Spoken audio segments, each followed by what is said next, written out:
नमस्कार साथियों, मैं विपिन कुमार आपके अपने चैनल नगला उमरा स्टडी पॉइंट में हार्दिक स्वागत करता हूं। जैसा कि आप सभी लोग जानते हैं, हमारे इस यूट्यूब चैनल पर उत्तर प्रदेश पुलिस कांस्टेबल री एग्ज़ाम के लिए लगातार क्लासें चल रही हैं, जिसमें आज हमारी हिंदी की ये 21वीं क्लास होने जा रही है। और आज हम इस क्लास के माध्यम से बहुत ही इम्पोर्टेंट टॉपिक कवियों के उपनाम से लाया हूँ। इसमें आप सभी लोग देखेंगे कि किस कवि को अन्य किस नाम से जाना जाता है। तो इस टॉपिक से प्रत्येक परीक्षा में 1 से 2 क्वेश्चन अवश्य बनते हैं। तो इसलिए सभी साथी हमारे इस वीडियो के साथ अवश्य जुड़ें और अपने सभी साथियों के साथ हमारे इस वीडियो को शेयर ज़रूर करें। तो चलिए आइए गौर करते हैं अब हम अपने क्वेश्चन की तरफ। क्वेश्चन नंबर 1 है हमारा कि किस कवि को भारत का शेक्सपियर कहा जाता है। किस कवि को भारत का शेक्सपियर कहा जाता है। ऑप्शन ए है कबीरदास, ऑप्शन बी है घनानंद, ऑप्शन सी है अमीर खुसरो, ऑप्शन डी है कालिदास।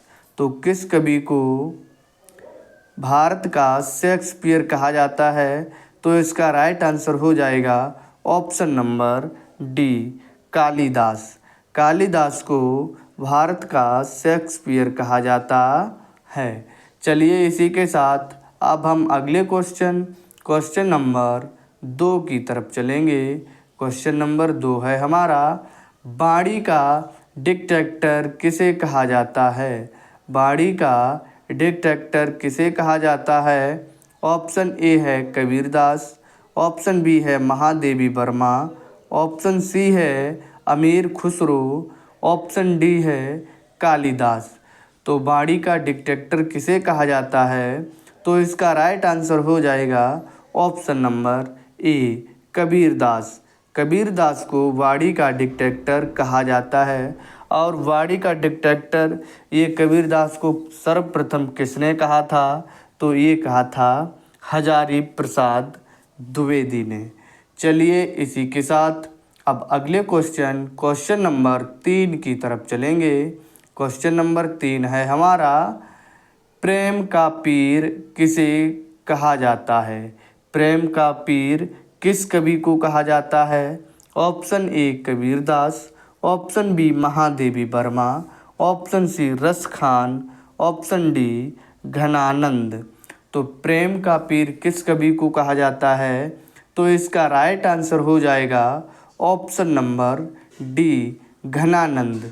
घनानंद को प्रेम का पीर कहा जाता है। तो इस प्रकार प्रश्न नंबर 3 का राइट आंसर हो जाएगा ऑप्शन नंबर डी। चलिए इसी के साथ अब हम अगले क्वेश्चन नंबर 4 की तरफ चलेंगे। क्वेश्चन नंबर 4 है हमारा, प्रथम सूफी कवि किस कवि को कहा जाता है।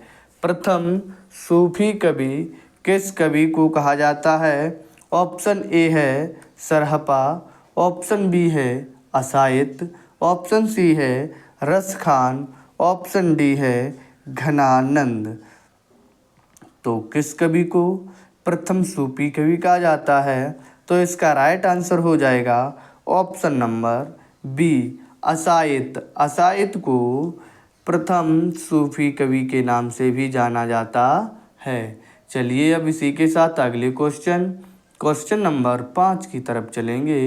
क्वेश्चन नंबर 5 है हमारा, निम्नलिखित में से कौन हिंदी का प्रथम कवि है। निम्नलिखित में से कौन हिंदी का प्रथम कवि है। Option A Sarahapa, option B असायत, option C Amir Khusro, option D Ghananand. तो इसका राइट आंसर हो जाएगा ऑप्शन नंबर ए, सरहपा। सरहपा को हम हिंदी का प्रथम कवि जानते हैं। इसी प्रकार अभी हमने पिछले क्वेश्चन में देखा, असायत को हम प्रथम सूफी कवि के नाम से जानते हैं, अमीर खुसरो को तोताए हिंद के नाम से जानते हैं, और घनानंद को हम प्रेम का पीर के नाम से जानते हैं। चलिए इसी के साथ अब हम अगले क्वेश्चन नंबर 6 की तरफ चलेंगे। क्वेश्चन नंबर 6 है हमारा, निम्नलिखित में से किस कवि को कवियों का कवि कहा जाता है? किस कवि को कवियों का कवि कहा जाता है?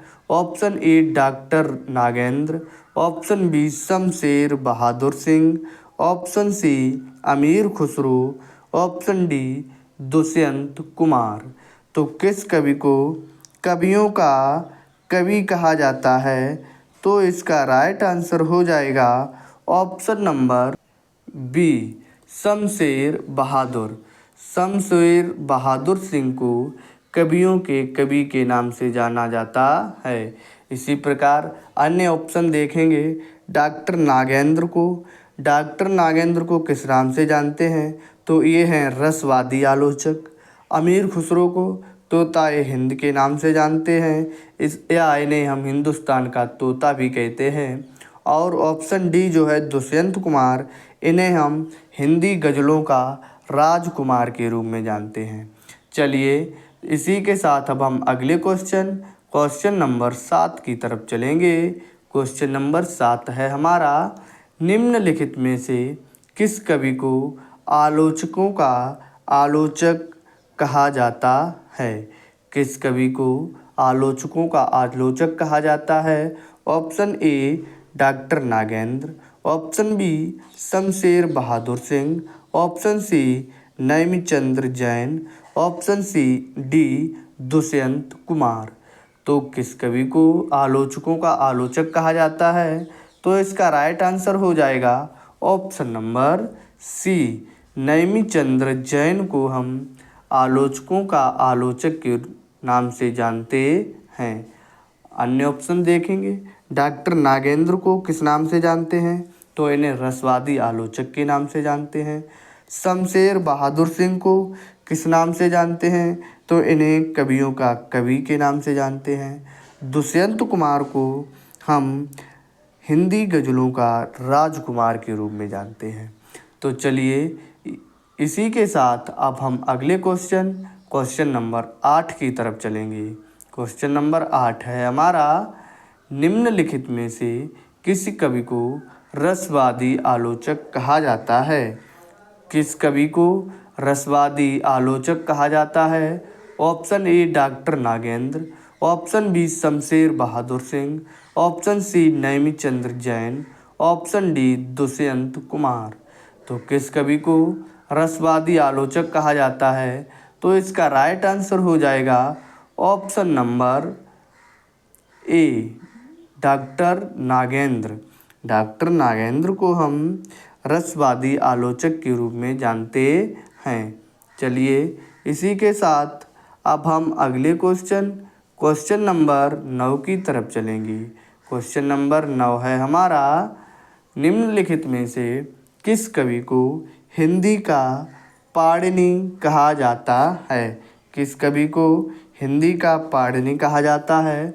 Option A Munshi Premchand, option B Kishorilal Vajpeyi, option C Vrindalal Verma, option D Agyeya. तो किस कवि को हिंदी का पाणिनि कहा जाता है? तो इसका राइट आंसर हो जाएगा option number B Kishoridas Vajpeyi. Kishoridas Vajpeyi को हम हिंदी के पाणिनि के रूप में जानते हैं। और जो हमारे शेष ऑप्शन हैं इन्हें भी देखेंगे। मुंशी प्रेमचंद को हम धनपत राय के नाम से जानते हैं। वृंदालाल वर्मा को बुंदेलखंड का चंद्रबरदाई के नाम से जानते हैं। और अज्ञे को हम कठिन गद्य का प्रेत मानते हैं। अज्ञे को क्या कहते हैं? कठिन गद्य का प्रेत। चलिए इसी के साथ अब हम अगले क्वेश्चन नंबर 10 की तरफ चलेंगे। क्वेश्चन नंबर 10 है हमारा, निम्नलिखित में से किस कवि को बुंदेलखंड का चंद्रबरदाई कहा जाता है? किस कवि को बुंदेलखंड का चंद्रबरदाई कहा जाता है? Option A Munshi Premchand, option B Kishoridas Vajpeyi, option C Vrindalal Verma, option D Agyeya. तो किस कवि को बुंदेलखंड का चंद्रबरदाई कहा जाता है? तो इसका राइट आंसर हो जाएगा option number C, Vrindalal Verma. Vrindalal Verma को हम बुंदेलखंड का चंद्रबरदाई के नाम से जानते हैं। चलिए इसी के साथ अब हम अगले क्वेश्चन नंबर 11 की तरफ चलेंगे। क्वेश्चन नंबर 11 है हमारा, निम्नलिखित में से किस कवि को भारत का मैक्सिमम गोर्की कहा जाता है? किस कवि को भारत का मैक्सिमम गोर्की कहा जाता है? Option A Munshi Premchand, option B Kishoridas Vajpeyi, option C Vrindalal Verma, option D Agyeya. तो किस कवि को भारत का मैक्सिमम गोर्की कहा जाता है? तो इसका राइट आंसर हो जाएगा ऑप्शन नंबर ए, मुंशी प्रेमचंद। मुंशी प्रेमचंद को भारत का मैक्सिमम गोर्की कहा जाता है और मुंशी प्रेमचंद को धनपत राय के नाम से भी जाना जाता है। चलिए इसी के साथ अगले क्वेश्चन नंबर 12 की तरफ चलेंगे। क्वेश्चन नंबर 12 है हमारा, निम्नलिखित में से किस कवि को कठिन गद्य का प्रेत कहा जाता है? किस कवि को कठिन गद्य का प्रेत कहा जाता है? Option A Munshi Premchand, option B Kishoridas Vajpeyi, option C Vrindalal Verma, option D Agyeya. तो किस कवि को कठिन गद्य का प्रेत मानते हैं? तो इसका राइट आंसर हो जाएगा ऑप्शन नंबर डी अज्ञेय। सच्चिदानंद हीरानंद वात्स्यायन अज्ञेय इनका पूरा नाम है। तो इन्हें हम कठिन गद्य का प्रेत मानते हैं। मुंशी प्रेमचंद को भारत का मैक्सिमम गोर्की कहा जाता है। किशोरीदास वाजपेयी को हिंदी का पाणिनि कहा जाता है और वृंदालाल वर्मा को बुंदेलखंड का चंद्रबरदाई जाना जाता है। चलिए इसी के साथ अगले क्वेश्चन नंबर 13 की तरफ चलेंगे। क्वेश्चन नंबर 13 है हमारा, निम्नलिखित में से किस कवि को हालावादी कवि कहा जाता है? किस कवि को हालावादी कवि कहा जाता है? Option A Harivansh Rai Bachchan, option B Makhanlal Chaturvedi, option C Sumitra Nandan Pant, option D Jaishankar Prasad. तो किस कवि को हालावादी कवि कहा जाता है? तो इसका राइट आंसर हो जाएगा option number A Harivansh Rai Bachchan. Harivansh Rai Bachchan को हालावादी कवि के रूप में जानते हैं। चलिए इसी के साथ अब हम अगले क्वेश्चन नंबर 14 की तरफ चलेंगे। क्वेश्चन नंबर 14 है हमारा, निम्नलिखित में से किस कवि को एक भारतीय आत्मा कहा जाता है? किस कवि को एक भारतीय आत्मा कहा जाता है? Option number A Harivansh Rai Bachchan, option B Makhanlal Chaturvedi, option C Sumitra Nandan Pant, option D Jaishankar Prasad. तो किस कवि को एक भारतीय आत्मा कहा जाता है? तो इसका राइट आंसर हो जाएगा option number B Makhanlal Chaturvedi. Makhanlal Chaturvedi को हम एक भारतीय आत्मा के रूप में जानते हैं। हरिवंश राय बच्चन को हालावादी कवि के रूप में जानते हैं। चलिए इसी के साथ अगले क्वेश्चन नंबर 15 की तरफ चलेंगे। क्वेश्चन नंबर 15 है हमारा, और निम्नलिखित में से किस कवि को प्रकृति का सुकुमार कहा जाता है? प्रकृति का सुकुमार किस कवि को कहा जाता है? Option A Harivansh Rai Bachchan, option B Makhanlal Chaturvedi, option C Sumitra Nandan Pant, option D Jaishankar Prasad. तो प्रकृति का सुकुमार किसे कहा जाता है? इसका राइट आंसर है option number C Sumitra Nandan Pant. Sumitra Nandan Pant को प्रकृति का सुकुमार कहा जाता है। हरिवंश राय बच्चन को क्या कहते हैं? तो हरिवंश राय बच्चन को हालावादी कवि के रूप में जाना जाता है। माखनलाल चतुर्वेदी को एक भारतीय आत्मा के रूप में जाना जाता है। जयशंकर प्रसाद को छायावाद का जनक कहा जाता है। तो प्रश्न में पूछा था कि प्रकृति का सुकुमार किसे कहा जाता है, तो उसका राइट आंसर है option number C, Sumitranandan Pant. चलिए इसी के साथ अगले क्वेश्चन नंबर 16 की तरफ चलेंगे। क्वेश्चन नंबर 16 है हमारा, निम्नलिखित में से किस कवि को आधुनिक कवि का सुमेरु कहा जाता है?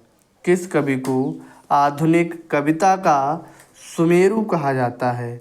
ऑप्शन ए है हरिवंश राय बच्चन, ऑप्शन बी है माखनलाल चतुर्वेदी, ऑप्शन सी है सुमित्रानंदन पंत, ऑप्शन डी है जयशंकर प्रसाद। तो आधुनिक कविता का सुमेरु किसे कहा जाता है? इसका राइट आंसर हो जाएगा ऑप्शन नंबर डी, जयशंकर प्रसाद।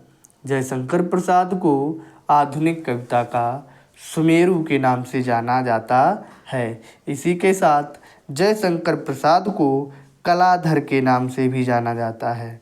जयशंकर प्रसाद को कलाधर के नाम से भी जानते हैं। चलिए इसी के साथ अब अगले क्वेश्चन नंबर 17 की तरफ चलेंगे। क्वेश्चन नंबर 17 है हमारा, निम्नलिखित में से किस कवि को महाप्राण कवि कहा जाता है? किस कवि को महाप्राण कवि कहा जाता है?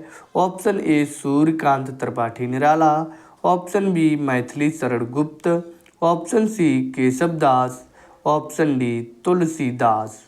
तो किस कवि को महाप्राण कवि कहा जाता है? तो इसका राइट आंसर हो जाएगा option number A, Suryakant Tripathi Nirala. Suryakant Tripathi Nirala को महाप्राण कवि के रूप में जाना जाता है। चलिए इसी के साथ अब हम अगले क्वेश्चन नंबर 18 की तरफ चलेंगे। क्वेश्चन नंबर 18 है हमारा, निम्नलिखित में से किस कवि को प्रथम राष्ट्र कवि कहा जाता है? किस कवि को प्रथम राष्ट्र कवि कहा जाता है? Option A Suryakant Tripathi Nirala, option B Maithili Sharan Gupt, option C Keshavdas, option D Tulsidas. तो किस कवि को प्रथम राष्ट्र कवि कहा जाता है? तो इसका राइट आंसर हो जाएगा option number B, Maithili Sharan गुप्त। मैथिली शरण गुप्त को हम हिंदी का प्रथम राष्ट्र कवि के नाम से जानते हैं। सूर्यकांत त्रिपाठी निराला, इन्हें किस नाम से जानते हैं? तो सूर्यकांत त्रिपाठी निराला को हम किस नाम से जानते हैं? तो अभी हमने पिछले क्वेश्चन में देखा था, तो सूर्यकांत त्रिपाठी निराला को महाप्राण कवि के नाम से जाना जाता है। और केशवदास को कठिन काव्य का प्रेत कहा जाता है। और तुलसीदास, इन्हें एक हिंदी का जातीय कवि के नाम से जानते हैं। चलिए इसी के साथ अब अगले क्वेश्चन नंबर 19 की तरफ चलेंगे। क्वेश्चन नंबर 19 है हमारा, निम्नलिखित में से किस कवि को कठिन काव्य का प्रेत कहा जाता है? किस कवि को कठिन काव्य का प्रेत कहा जाता है? Option A Suryakant Tripathi Nirala, option B Maithili Sharan Gupt, option C Keshavdas, option D Tulsidas. तो किस कवि को कठिन काव्य का प्रेत कहा जाता है? तो इसका राइट आंसर हो जाएगा option number C, Keshavdas. Keshavdas को कठिन काव्य का प्रेत के नाम से जाना जाता है। इसी के साथ आप लोग हमें ये बताएंगे कि कठिन गद्य का प्रेत किसे कहा जाता है? कठिन गद्य का प्रेत किसे कहा जाता है? कठिन काव्य का प्रेत केशवदास, तो कठिन गद्य का प्रेत किसे कहा जाता है? ये सभी लोग हमारा आंसर कमेंट बॉक्स में ज़रूर देंगे। चलिए इसी के साथ अगले क्वेश्चन नंबर 20 की तरफ चलेंगे। क्वेश्चन नंबर 20 है हमारा, निम्नलिखित में से किस कवि को हिंदी का जातीय कवि कहा जाता है? किस कवि को हिंदी का जातीय कवि कहा जाता है? Option A Suryakant Tripathi Nirala, option B Maithili Sharan Gupt, option C Keshavdas, option D Tulsidas. तो हिंदी का जातीय कवि किस कवि को कहा जाता है? तो इसका राइट आंसर हो जाएगा option number D Tulsidas. Tulsidas को हिंदी का जातीय कवि कहा जाता है। इसी प्रकार अन्य ऑप्शन देखेंगे। सूर्यकांत त्रिपाठी निराला, सूर्यकांत त्रिपाठी निराला को किस नाम से जाना जाता है? तो सूर्यकांत त्रिपाठी निराला को महाप्राण कवि के नाम से जानते हैं। मैथिली शरण गुप्त, इन्हें हम हिंदी का प्रथम राष्ट्र कवि कहते हैं। केशवदास, केशवदास को हम कठिन काव्य का प्रेत कहते हैं। और तुलसीदास को हिंदी का जातीय कवि कहा जाता है। इस प्रकार ये थे हमारे आज के कुल 20 क्वेश्चन। तो सभी साथियों को हमारे द्वारा तैयार किया गया कंटेंट कैसा लगा? अगर सभी साथियों को हमारे द्वारा तैयार किया गया कंटेंट पसंद आया है तो हमारे इस वीडियो को लाइक, शेयर तथा हमारे चैनल को सब्सक्राइब जरूर करें। सभी साथियों को धन्यवाद, नमस्कार, राधे राधे, राम राम।